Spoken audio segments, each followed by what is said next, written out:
Hare Krishna Guru Maharaj. Hare Krishna.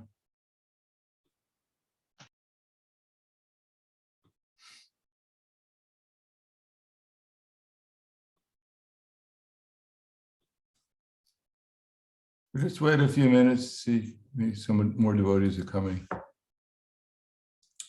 So today we're reading from Bhagavad Gita as it is, chapter 11, Universal Forum.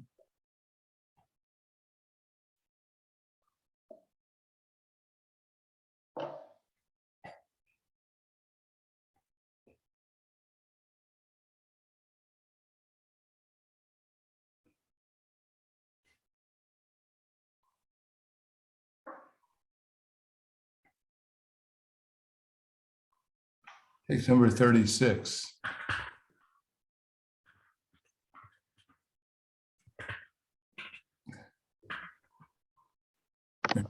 We'll start. Arjuna vacha, stane rishikesha tava prakritya, jagat parishat inarajate vikshamsi bitani disho duvanti, sarve namasyanti cha siddha.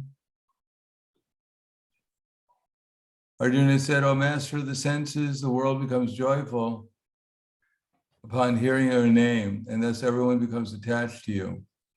Although the perfected beings offer a respectful homage, the demons are afraid and they flee here and there. All this is rightly done.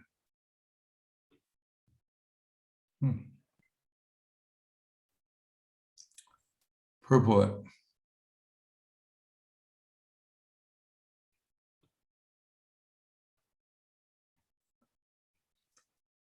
Arjuna, after hearing from Krishna about the outcome of the battle of Kurukshetra, became enlightened.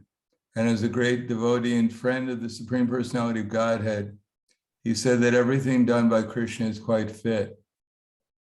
Arjuna confirmed that Krishna is a maintainer and the object of worship for the devotees and the destroyer of the undesirables. His actions are equally good for all. Arjuna understood herein that when the battle of Kurukshetra was being concluded in outer space, there were present many demigods, siddhas, and the intelligentsia of the higher planets. And they were observing the fight because Krishna was present there. When Arjuna saw the universal form of the Lord, the demigods took pleasure in it. But others who were demons and atheists could not stand it when the Lord was praised. Had their natural fear of the devastating form of the Supreme Personality of Godhead, they fled. Krishna's treatment of the devotees and the atheists is praised by Arjuna.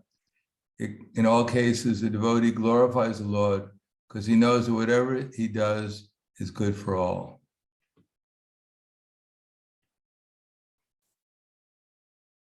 Namo Om Vishnu Padaya. Let's offer our obeisance to Prabhupada.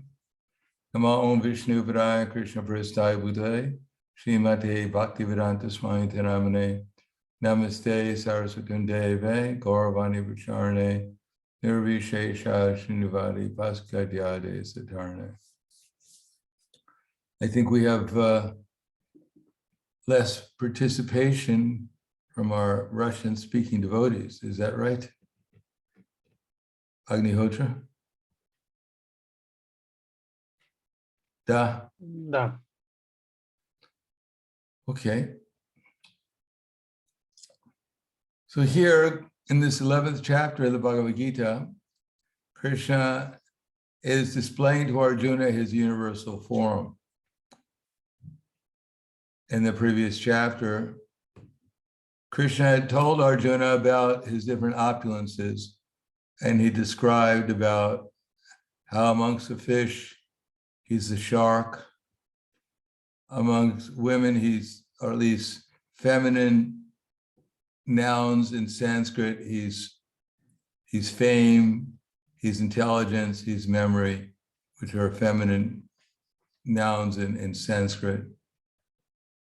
That amongst personalities, he's the four-headed form of Brahma. And he also said that of devastators, he's Kala, a time.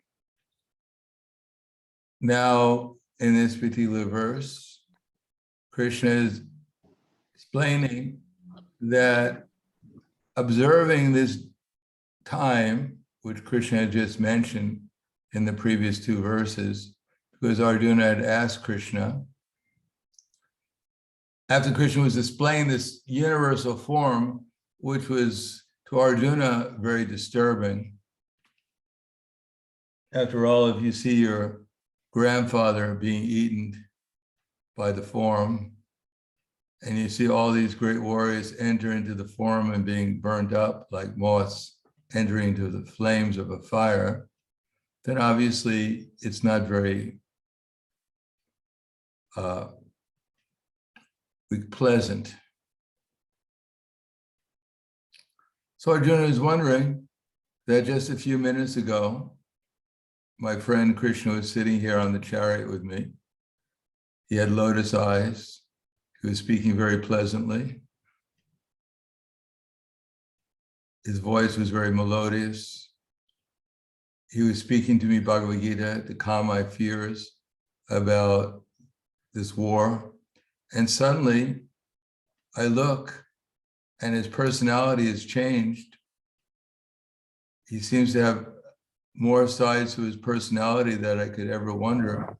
And now in this particular personality, he's eating my grandfather. What's going on?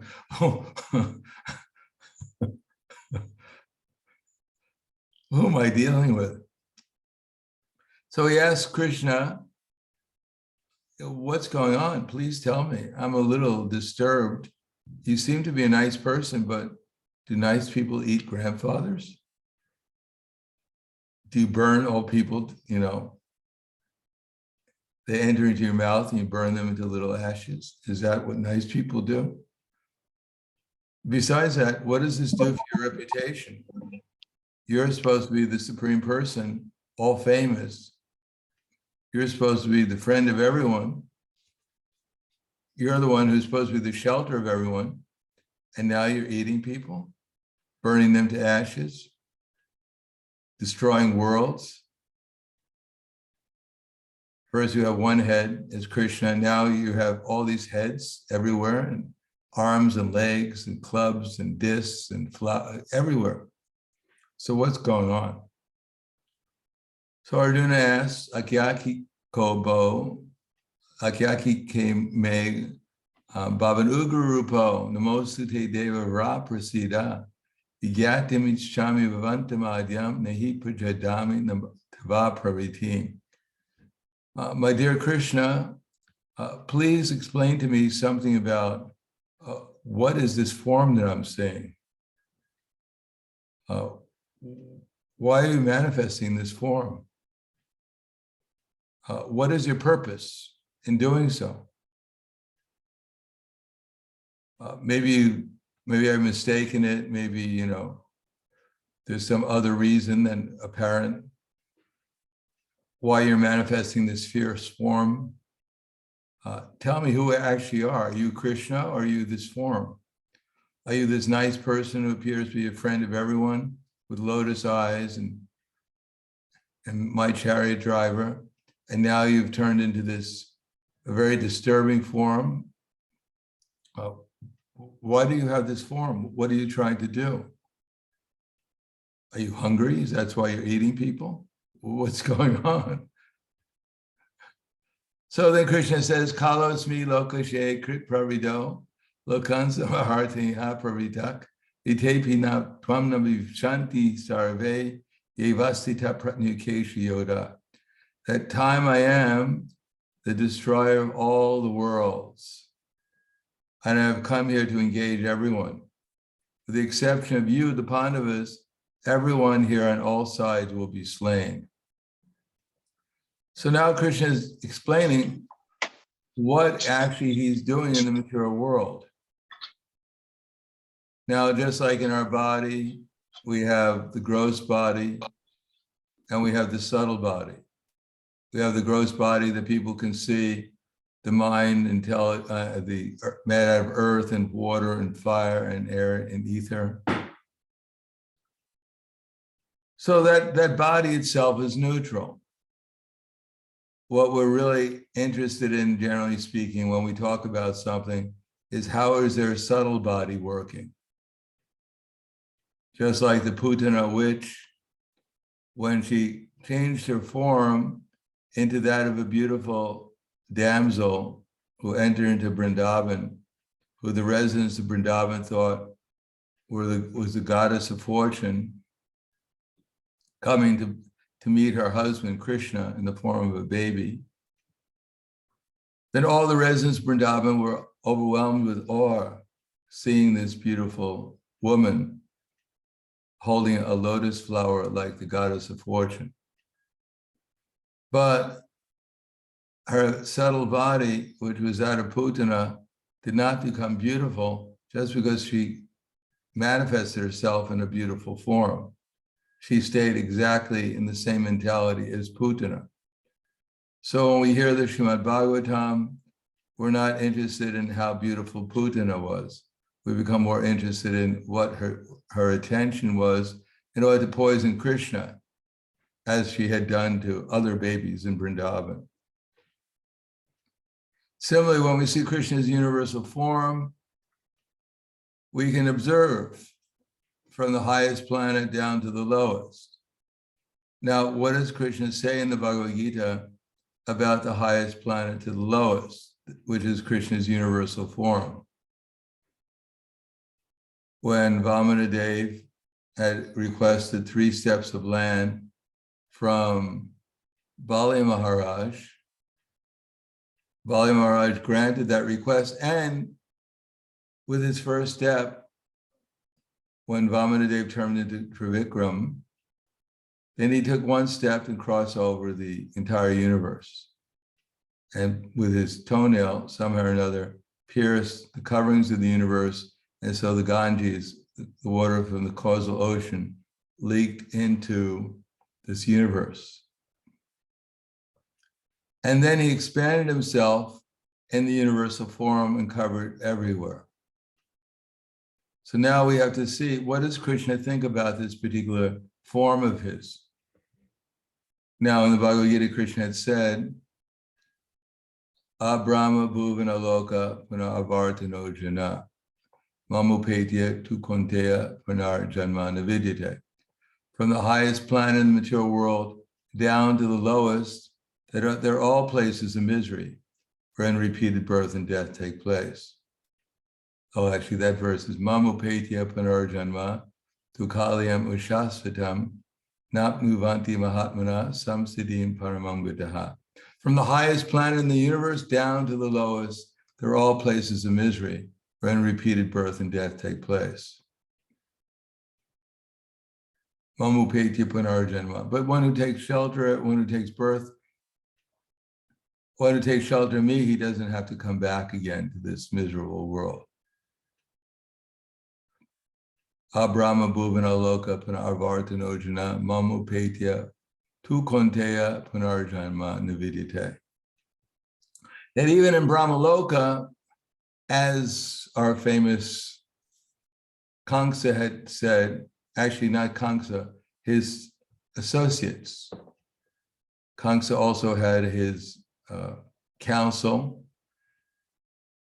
He had his cabinet. He had a very special cabinet.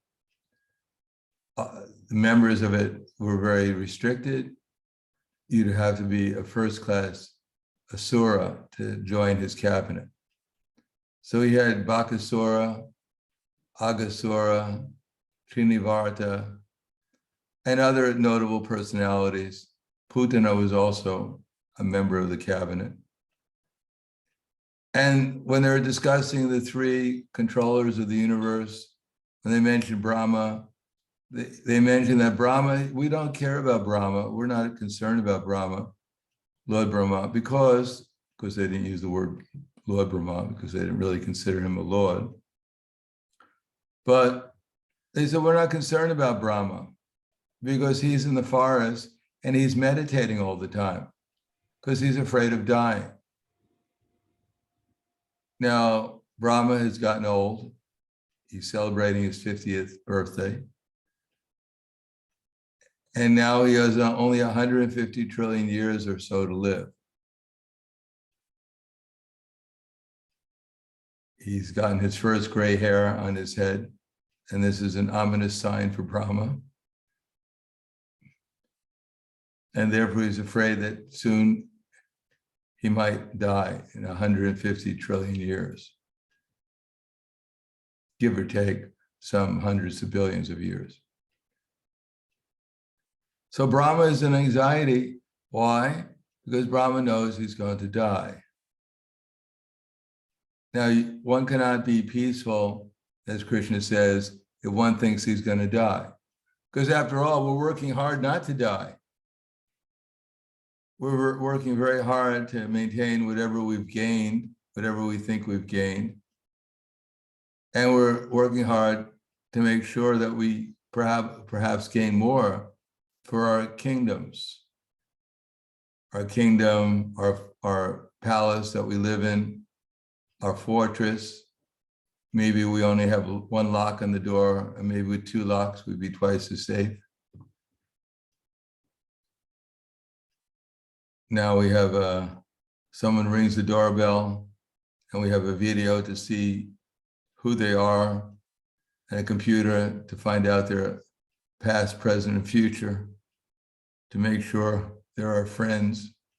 They've come to give us something and not to take anything away. So we're hoping that in the future, that by technology, by industry, by some advancement of science, we'll actually prevent ourselves from leaving this body. That 150 trillion years would not be enough, or 311, 40 billion years is not enough. We want to live forever in this body. And we have to leave, we want to take the body with us, wherever we go. So Brahma is an anxiety. And what is the anxiety? Because what are we up against? Krishna says, time. Time I am. So actually our real enemy here in the material world that we're perceiving, that we're working so much against, is time. But Krishna says, time I am. And what has become as time? One thing we can see that time is changing everything, including our very dear and near body. And everyone else's near and dear body, time is changing everything. Therefore, Hiranyakashipu spent 120 years of the demigods not eating. We don't know if he was sleeping or not, because it's very hard to tell if someone's sleeping when they don't have any eyes or body. All they have is a skeleton. But anyhow, if he took some rest in his bones, no one would blame him for it. It's a hard life when you don't have any flesh or muscles, and when the ants get to your brain, they eat it, then you don't have any brains. So what can you do? Otherwise, how could you stand in one place with your arms upraised like this for 120 years of the demigods, if you had any brains? So Hiranyakashipu, he went through this austerity for so long to prevent himself from leaving his body. And what was his body? It was a bunch of bones, but he was attached to the bones. He wouldn't want to leave them. And of course, we know that eventually, even though he got benedictions from the topmost demigod in the universe, from Lord Brahma, ultimately he got sick, developed a very acute stomach problem, and died. So even going through such austerities, no one could prevent themselves from having to leave their body, either today or in 311 billion, a trillion, 40 billion years. So this obstacle of time is insurmountable. Time is changing everything, but nothing is changing time. There's nothing slowing down time. We don't pick up the newspapers and there's a big announcement on the newspapers, time grew very old and unfortunately it died. So now we're going to celebrate the disappearance of time. Everything is disappearing, but time is not disappearing. Time was during the time of Hiranyakashipu, and it's during our time also. And Krishna declares that he himself is time. Now, it is all not lost, because Krishna advises Arjuna that, yes, I'm time, I've come here to destroy everyone. That no one, first of all, no one will talk about how Krishna is time because they don't want to talk about Krishna. Even if he was time, they don't want to talk about him. People are trying to avoid time. If you ask a question to the learned professor at a university, my dear sir, why do we have to die?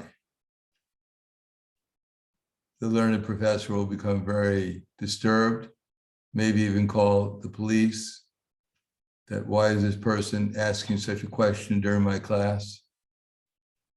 Are they threatening me? What's going on?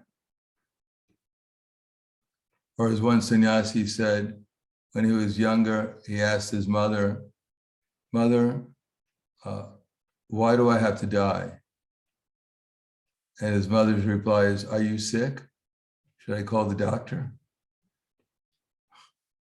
Because people don't know these things. They don't know what is time. They don't know why we have to die. They don't know what's going to happen after we leave this body. There's no knowledge of any of these things. And therefore everyone's afraid, because there's no, if you don't know something, and it's the most significant point of your life, here we're going to live for maybe, even if we're 1 year old, 100 years more, and compared to eternity, how long is that? It's completely insignificant. It has no meaning whatsoever. Just if I gave everyone here $100 billion, wouldn't everyone be happy? You can buy so many things in Krishna's service with $100 billion. You can buy 2 VOPs, TOVPs, Temple of Vedic Planetariums, and you can put them in your backyard if you had $100 billion.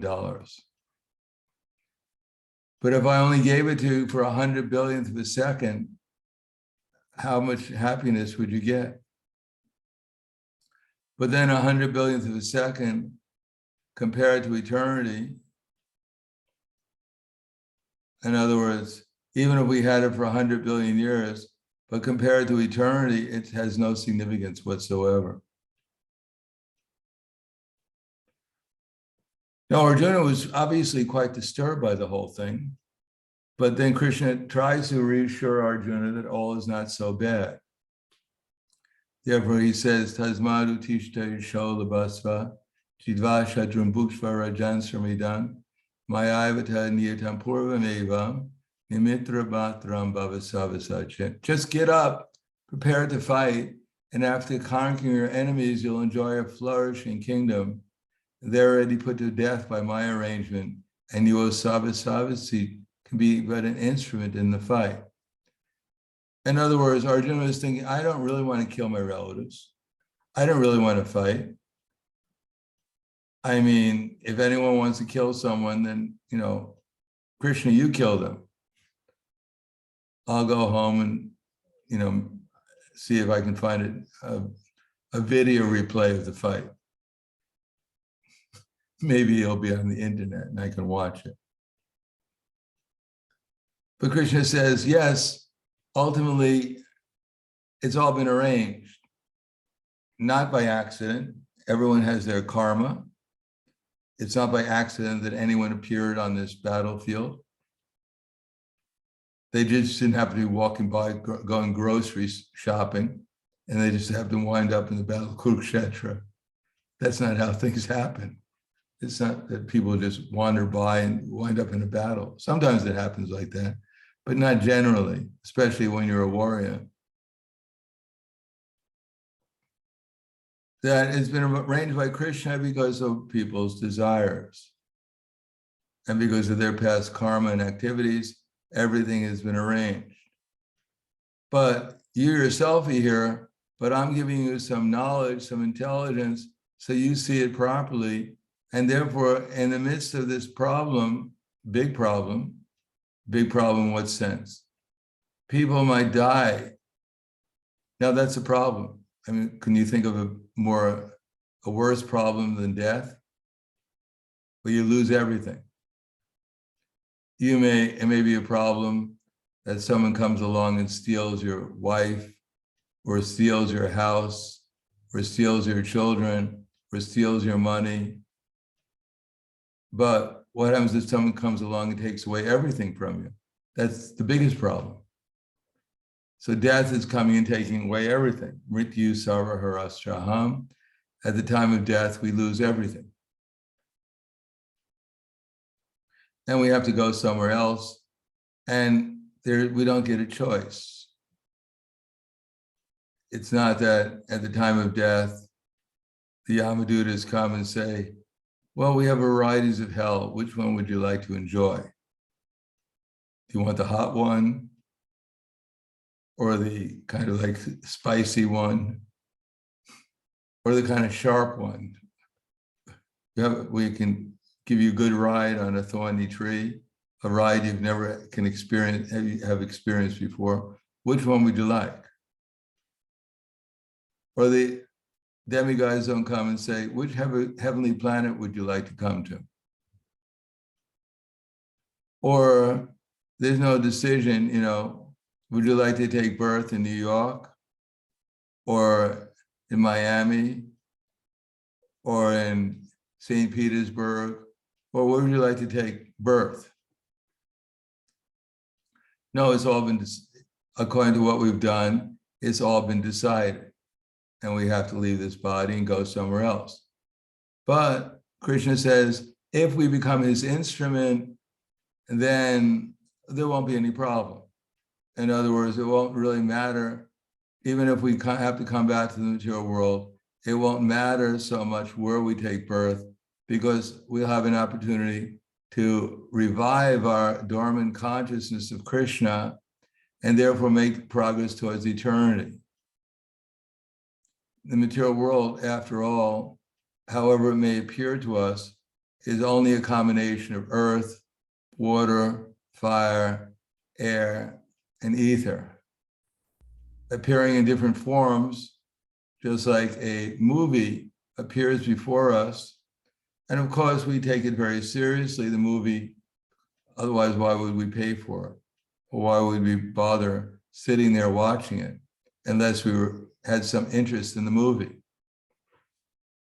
And our main interest is that we like the imagination of being something that we're not,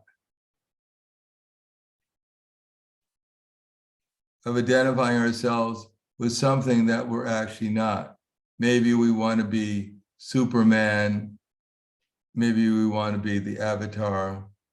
Maybe we want to be whatever we want to be, a princess, a deer.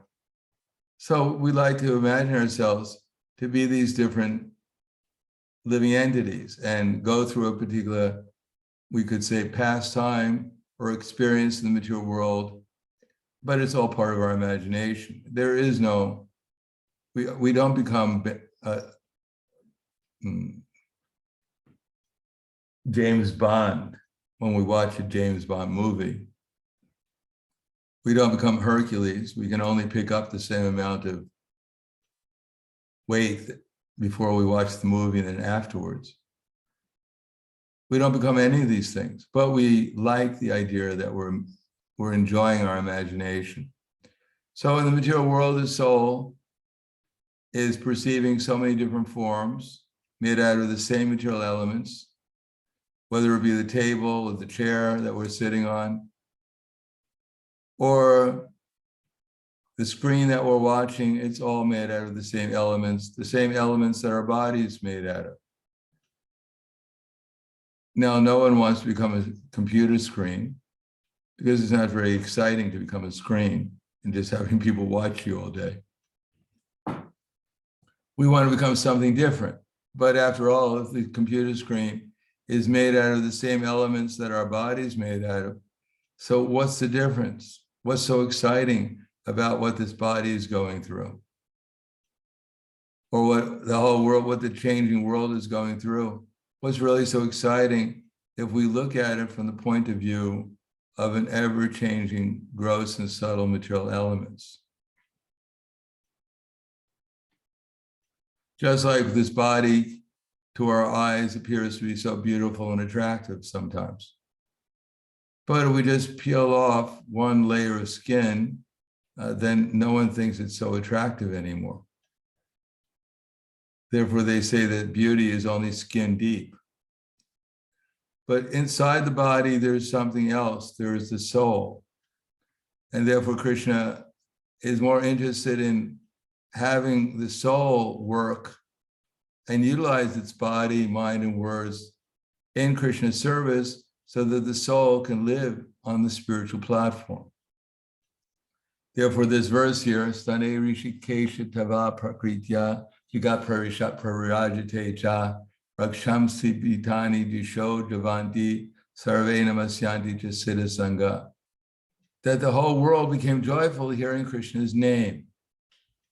So what do we mean by Krishna's name? Generally speaking, we think that the name is some, as Srila Bhaktivinoda Thakur said, some letters of the alphabet. And indeed, as I many times have said, sometimes when the devotees are chanting, it's almost like the letters of the alphabet. Shnik, shnik, ram, ram, day, day, day, hey, kitty, kitty, hey, kitty, kitty, kitty, kitty, ram, ram, day, day, day, day, day, day, day, hey, hey, hey, hey, hey. But that's not the holy name. The holy name, Namas Chintamani Krishnas, Chaitanya Rasa Vigraha, Purno, Shuddho, Nityamukto, Vinatvam Nama Namino. Vinatvam Nama Namino means that there's no difference between Krishna and his name, as there's no difference between Krishna's internal energy and the name of the material, internal energy, Hara. Now, somehow or another, because of our attachment to the material creation and the ever-changing forms that are being manifested before us, we're distracted from Krishna and the holy name.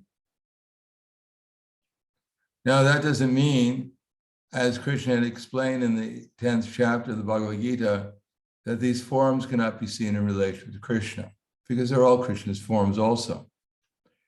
But because we deny Krishna, and we deny his name, therefore we see these forms as somehow or another separate from Krishna. So that's called Maya. Although everything that's happening is completely under Krishna's control, and as Arjuna is saying, that Krishna is all good. First of all, he asked Krishna that, what happened to you? You seem to have gone pretty crazy. I mean, after all, are you a vegetarian?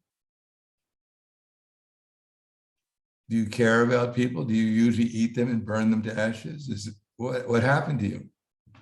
This doesn't seem that my Krishna that I used to know.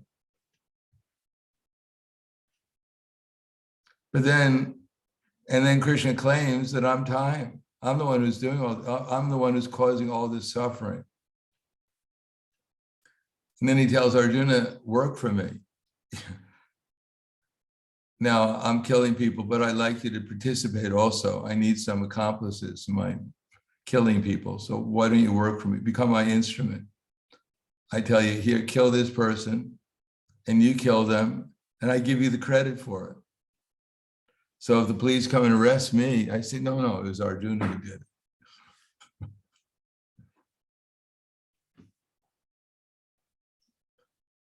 But Arjuna, he saw actually what was going on, And he said, actually, all this so-called suffering that's going on is actually for people's good, so that ultimately they can take shelter of your holy name. They can take shelter of your holy name means that they can take shelter of the Supreme Person, who's so kindly appearing in this age as his holy name, as he appears in every age as his holy name. It's not that only in Kali Yuga, Krishna and his name are non-different. Eternally, Krishna and his name are non-different. But in this age where people won't take shelter very easily in any other form of Krishna, the holy name becomes more prominent and is manifested in such a way that the holy name is connected with Lord Chaitanya Mahaprabhu, who's introduced the holy name, and therefore when the holy name is connected with our acharyas in disciple succession, and when the holy name is connected with the 6 Goswamis and the Panchatattva, and ultimately with Chaitanya Mahaprabhu, then the holy name is also infused with the feelings of separation from Krishna and Vrindavan and the loving mood, including the loving mood of the gopis' feelings of separation. And there's nothing so sublime, we can say, and pure as remembering Krishna and his associates in Vrindavan. That world is available to everyone all the time, eternally, but is especially available in this age of Kali because Chaitanya Mahaprabhu has come, Krishna has come in the end of Dwapara Yuga, and therefore it's still fresh, it's still available. The literature that Srila Prabhupada has brought, Srimad Bhagavatam, Bhagavad Gita, Chaitanya Charitamrita, it's available to us. It's not always available, perhaps, in Dwapara Yuga, where people may not take it so seriously, even if it was available. But Kali Yuga is, we're not only reading about it, we're experiencing it. And therefore, for someone to say, oh, Kali Yuga, and if you're living in Satya Yuga, and you walk outside, and everything is, the air is pure, the flowers are blooming, the weather is perfect, everyone's smiling all the time and dancing. Prasadam is all organic and expertly prepared. You take one grape, you eat it, you're satisfied for 3 weeks because the taste is so delicious. And then you pick up the Srimad Bhagavatam, you hear about Kali Yuga, you think, this must be a dream, it must be a mythology. There's no such world like that. Just like we pick up Srimad Bhagavatam, we hear about Satya Yuga, we think, oh, this must be a dream. Vyasadeva must have been in the Himalayas, trying to meditate, having a difficult time, looked around, saw some herbs growing on the ground, picked them up, maybe ate a few or smoked a few, and suddenly his imagination expanded and he wrote Srimad Bhagavatam. Therefore, for us, Satya Yuga seems like a dream. And for those who lived in Satya Yuga, Kali Yuga seems like a dream. But we're living in Kali Yuga where it's not a dream for us. It's the very reality in which we're living. I don't think anyone picks up a newspaper, if you were unfortunate enough to pick one up, and reads it and suddenly finds out all the problems have been solved. There's no more air pollution. There's no more water pollution. There's no more animosity. Everyone's friends with each other now. The food is perfect. No, if we hear news, it's all, practically speaking, 99% bad news for most people. So therefore, no one's going to claim that this explanation, the Srimad Bhagavatam, about what happens in Kali Yuga is all an imagination. it's the very reality in which we're living in. On the other hand, as it says, that because the material world is a place of fear to different degrees. Fear, as it says, comes from ignorance. The principal basis of fear is ignorance. Ignorance that we don't know who we are. We don't know who we really are. We know who we think we are, but we don't know our eternal identity. And therefore, we've accepted asmita, a false identity in this world. And for us, it's very real. It's more real than our eternal identity. In other words, we're actually living in a very expertly constructed dream, and we really believe it. This virtual reality called the material world, created by the greatest scientist, Krishna. You don't have to put on goggles to enter into a virtual reality. We're already in a virtual reality. Not a very pleasant one. And even if you put on goggles, all you're doing is entering from one virtual reality into another virtual reality, which is less real.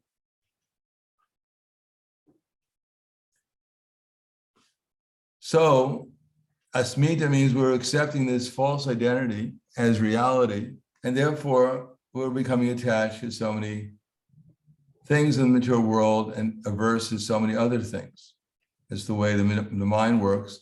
And ultimately, due to this complete absorption and attachment, aversion, ignorance, whatever, we're always afraid of our impending demise in this body. How we're going to lose everything, even the things that we like. We may not like anything, but my cat is nice and furry and comfortable and always purrs whenever I touch it. So at least I have one person in the world that likes me, that I appreciate. So take everything, but don't take my cat. Sorry, your cat goes one place and you go another. Or maybe, if you really want, maybe next lifetime you can take birth in her family, if that's your goal of life.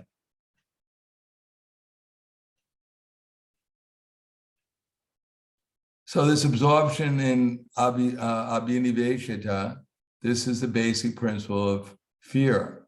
And we can become more and more absorbed in the material conception of life, more and more absorbed in Kali Yuga, and more reason to be fearful. But when the holy name arises, as Krishna says in Bhagavad Gita, Gyanena tutad agyanam, yesham nat tutam atmanaha, tesham adityavaj gyanam prakashiti tatparam. When, however, one is enlightened with the knowledge by which nescience is destroyed, then his knowledge reveals everything, just like the sun lights up everything in the daytime. So if the Krishna sun arises within our heart, then there's no more fear. There's only bliss. There's only perfect knowledge of how to work in this material world, not only for our own benefit, but for the benefit of every living entity. We know how to perfectly utilize every moment to do something productive, to actually increase awareness of Krishna and love for Krishna and everyone else, everything and everyone in relation to Krishna. If that's what we want, and it's all there in the holy name. Our only business is to learn how to chant the holy name and distribute it to others. Because if we chant offenselessly, then we'll actually remember Krishna. Krishna will reveal himself. It's not that we need some memory technique to remember Krishna. And therefore, Krishna will be forced to come and show his form, reveal his qualities, his associates to us, because we took a memory course. But Krishna doesn't work that way. Kamsa, he was always remembering Krishna. So much so that everywhere he looked, he only saw Krishna. And even he thought one day his wives came to see him, but when he looked at his wives, he thought that they were Krishna and Balaram. So he took out his sword and he was going to kill them. But they said, wait a second, Kamsa, we're not Krishna and Balaram. We're your wives. He said, oh, it's been a bad day already. I'm sorry, made a lot of mistakes today. But everywhere I look, all I can see is Krishna and Balaram. So he was also aware of Krishna in some way, but Krishna did not reveal himself in his memory because he was an asura. He remembered the form of Krishna, but he didn't see Krishna properly. Hiranyakashipu, when he fought against Krishna, he thought Krishna was some kind of unusual animal that he was fighting against. And even he was killed by Krishna, by Lord Nrsingadev, he still couldn't get it. He couldn't understand that this was actually the Supreme Personality of Godhead, and therefore he had to come back as Ravana. And indeed, Ravana could not understand that Ramachandra, Lord Ramachandra, was the Supreme Personality of Godhead, and therefore, when he was killed by Lord Ramachandra, he had to come back as Shishupal and his brother as Dantavakra, because they just didn't understand what was actually taking place. Obviously, their teachers were not teaching them that Krishna and his name are non-different, or this is the Supreme Personality of Godhead, and these are his qualities, and this is your relationship with him. They were in ignorance. That's what they were, asuras. So even though Krishna personally came to them in different forms and even killed them, still they didn't understand until finally Shishupal, when he got his head cut off, he started to think, well, maybe I made a mistake. And therefore he came back as Jai and Vijay, not Jai and Vijay, Jagai and Madai. And obviously they still didn't get it until they got Lord Nityananda's mercy. And by Lord Nityananda's mercy, they got the mercy of Lord Chaitanya Mahaprabhu. So here we are. Perhaps and undoubtedly we've been devotees in many lifetimes, and we still haven't gotten it completely. But if we take shelter of Gaur Nitai, the holy names that they're delivering to us, and we try to chant them, improve our chanting, improve our devotional service to Krishna, try to assist them in the spreading of the holy names, and in the process of pure devotional service, especially hearing the Srimad Bhagavatam, Bhagavad Gita, worshiping deities, serving devotees, and trying to make the atmosphere spiritual, either inside our houses or outside the houses. Then if we do that, then surely the holy name will be merciful to us, and gradually we'll be able to remember, not only remember, but with our spiritual senses experience not only the forms of Krishna and his associates, and not only their activities, and not only the qualities that they have, but also we'll be able to experience their feelings of love towards Krishna and towards each other. And then our actual feelings, our real spiritual feelings towards Krishna and his associates, and indeed towards everyone, will actually awaken, and our actual life will begin again. And then our actual, as more we concentrate upon Krishna, the more we concentrate upon his service, which is so that Krishna will reveal himself to us, the more we concentrate upon not only Krishna's service, but service to his devotees, and then the more Krishna becomes inclined to be merciful to us, the more our normal feelings will awaken, and we can begin our actual lives again.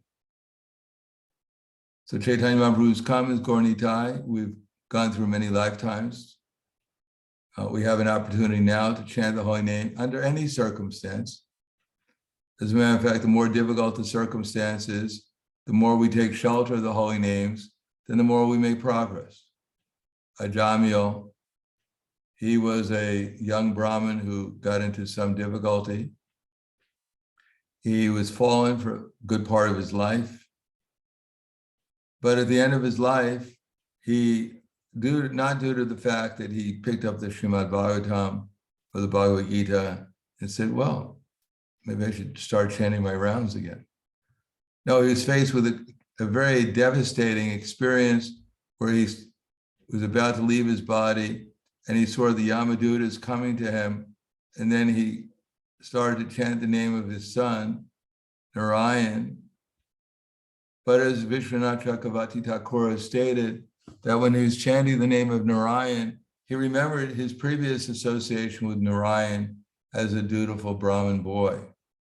And therefore, in great anxiety, he was taking shelter of the holy name of Narayan, and the Vishnu's dutas came and saved him.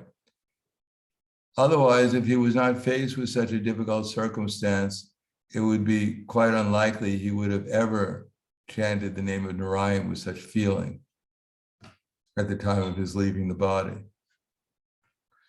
So as Prabhupada writes in the Bhagavad Gita, that for spiritual advancement, we have to pass the test of the self-realized spiritual master.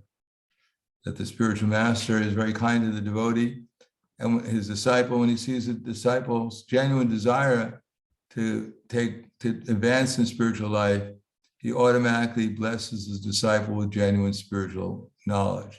But one must pass the test of the spiritual master.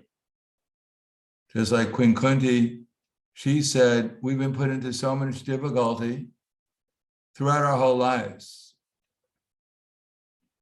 If they would have went to an astrologer, the Pandavas, all 5 of them in Kunti, and said, can you tell us our future? The astrologer would have said, my dear Pandavas, you had a lot of good karma, but believe me, you have a lot of bad karma coming. I mean, it's embarrassing for me to tell you that your bad karma is really bad. I don't know what you did in your last lifetime, but it must have been really bad. And then I don't want to tell you what's going to happen to you because you'll become depressed. So I'll tell you all the good things, but please don't ask me about this horrible karma that's coming to you. But when Queen Kunti was giving her prayers to Krishna, she didn't complain about their so-called bad karma, nor did the Pandavas have bad karma, because they're eternal associates of Krishna. What they have is a demonstration for us of how to take shelter of Krishna in spite of whatever tests may come as a result of our bad karma. Tatenu kampam susamikshamano punjana evatma kritam vipakam. That when the devotees, in spite of the tests that are presented to them, sincerely take shelter of Krishna, realizing that Krishna has provided this opportunity to become deeply absorbed in him with feeling, then Krishna gives his mercy and they become eligible to go back to the spiritual world. So we should welcome tests like Queen Kunti welcomed the tests that she went through. Vipadak shanti takshasvat tatra tatra jagat guru bhavato nat darshanam nyasyad apana bhavadarshanam. I wish that we can see these calamities again and again so that we can see you again and again. Because by seeing you, there'll be no more seeing repeated birth and death. So what was she afraid of? More calamities? No, she was welcoming calamities. She wanted calamities if it helped her see Krishna more and more deeply. What she was afraid is desiring, not getting, but just desiring better material education, more bodily comfort and beauty, more control over the material energy, more material wealth. She was afraid of these things, desiring to get them. Because as she said, that we're already intoxicated by this material identification. But when an intoxicated person takes more intoxication, then they become completely crazy. And a crazy person can't chant the holy name with feeling. So that she was afraid of, not problems, because problems, if she took shelter of Krishna, then they realize what the actual solution to all problems are, to the repetition of birth and death. But if one is not taking shelter of Krishna, but taking shelter of desires for material advancement, then the result will be that one will become more and more implicated in material existence and become unable to chant the holy name with feeling. That's the worst thing that can happen. Thank you. So I'll stop there. Any questions or comments?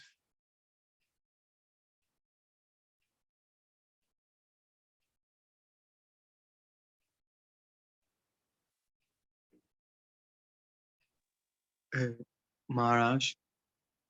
Yes. There is something that I want to know. First thing, what will be the test of this? What is the test of the spiritual master? Well, it's not just a test of the spiritual master. It's the test of Krishna, ultimately. Well, the test of the spiritual master gives instructions, just like Krishna gave instructions in the Bhagavad Gita. The spiritual master repeats those instructions. And the test for the disciple is whether they're going to follow the instructions under any circumstance.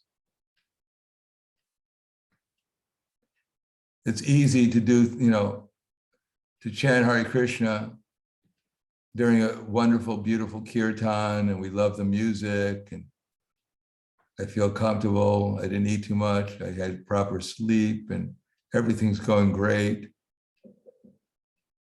So it's relatively more easy to chant the holy names. But in a more difficult situation, if suddenly we forget the holy name, and although the spiritual master and Krishna tell us we should continuously chant the holy name under any circumstance, just like a parrot. You can teach a parrot how to chant Hare Krishna. I can't imitate a parrot very well, but something like this. Hare Krishna, Krishna Krishna, Hare Hare, Hare Rama, Rama Rama, Hare Hare. Matter of fact, you can teach a parrot to chant at least 16 rounds a day. But the real test of the parrot will be if you grab the parrot's neck when it's chanting Hare Krishna, it'll stop chanting Hare Krishna. So the parrot will not pass the test. But we have to pass the test. We have to be trained to pass the test. So even at the hour of death, we can enter into the kingdom of God. We can chant Hare Krishna. Even then, either out loud or even internally, we can remember the holy name.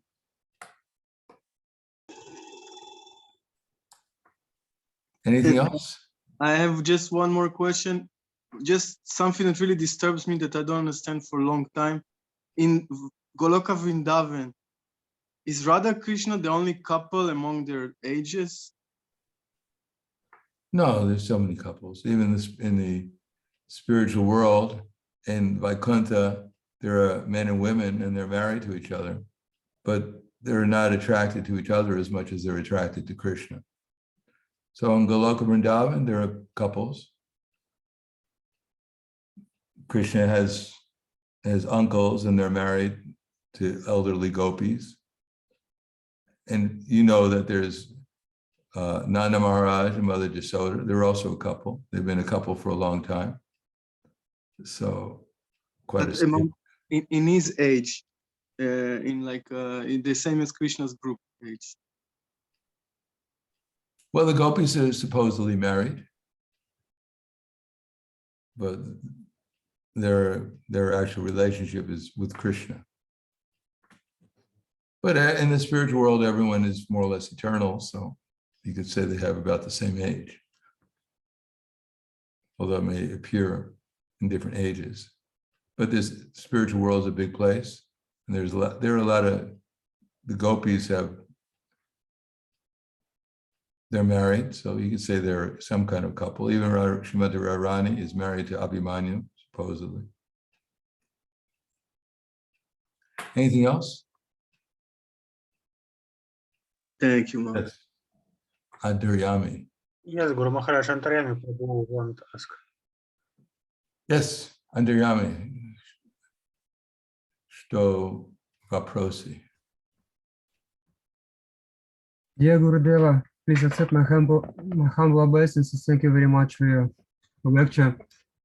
Please tell me what mean chant emotionally and with fullness. Chant emotionally? Well, we always have emotion. There's no question of, I mean, unless you're a machine, there's some kind of emotion, either boredom or interest or disgust or distraction. We're always emotional. We have some kind of emotion. So we should just try to find the best emotion in which to chant the holy name, which will actually help us remember Krishna in the most enlivening way. So we have to search with our intelligence to see what way I can chant the holy name in order to get the best result.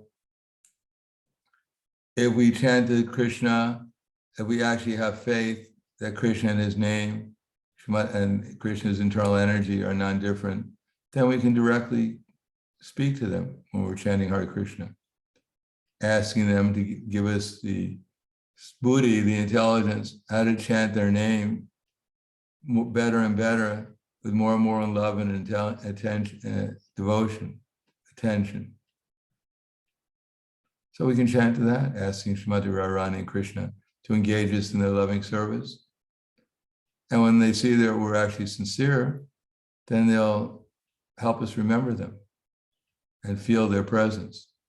And that intelligence will give us some clue how to chant in the same mood that Chaitanya Mahaprabhu and his followers were chanting, with some feelings of separation. But that can't be artificially done.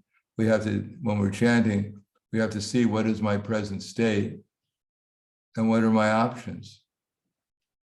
How I can chant Srimati Radharani and Krishna as if they're there and ask them, please, Hare Krishna, please engage me in your loving service. And then Krishna will, Didami Buddhi Yogam Tam, he'll give us intelligence how to chant better. That's coming from Krishna. So Krishna will have to give us the intelligence how to do it in such a way as that Krishna will be pleased to help us make progress in devotional service. So that means two things. We hear how to do it, and then we try to chant more steadily, with more devotion, or with more care and attention.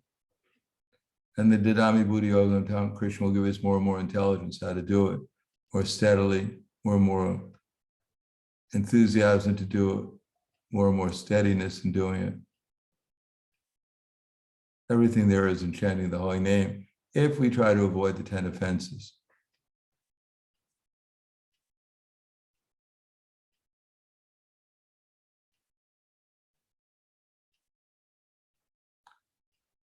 So we don't have to go over the 10 offenses. We should all remember what the 10 offenses are, especially things like we should try to serve the devotees. We should read the scriptures and develop the points of the scriptures that we can apply within our lives so that we actually get some practical result from devotional service. We should be careful about committing sin on the strength of chanting. And above everything, we should pay attention when we're chanting. And as much as possible, give up our attachment to the anxiety over gaining and fear over losing. Anything else?